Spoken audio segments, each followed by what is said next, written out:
Dans cette édition des classiques chinois au goût du jour, nous vous proposons aujourd'hui un vers célèbre écrit par Liu Yuxi, un poète de la dynastie des Tang. Chenzhou ci pan, tian fan guo, bing shu tian tou, wan mu chun. On peut le traduire ainsi: 1000 voiles passent à côté du navire coulé, 10 000 arbres luxuriants se tiennent devant l'arbre malade. Dans ce vers, l'auteur se compare à un navire coulé et un arbre malade, en raison des vicissitudes qu'il a connues, sans toutefois se sentir déprimé et démoralisé.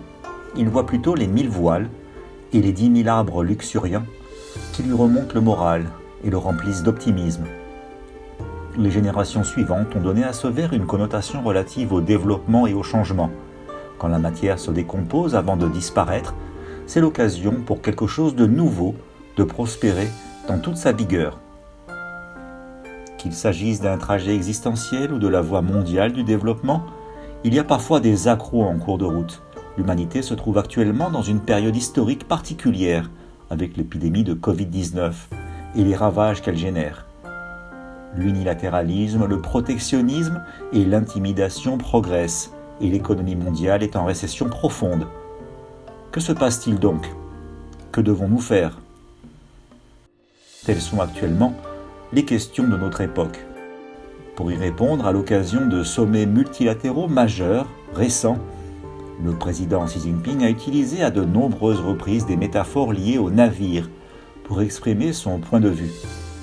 À la 12e réunion des dirigeants des pays BRICS et lors des dialogues des PDG de la PEC, il a souligné que nous sommes tous dans le même bateau et que nous tenons le cap contre vents et marées, pour expliquer que l'humanité est une communauté de destin.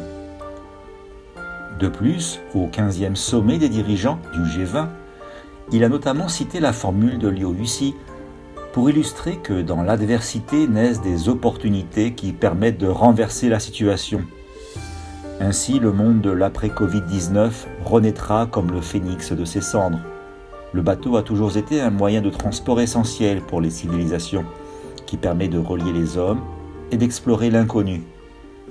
C'est un symbole de salut et d'espoir dans de nombreuses cultures, à l'image de ces 1000 voiles qui passent à côté du navire coulé.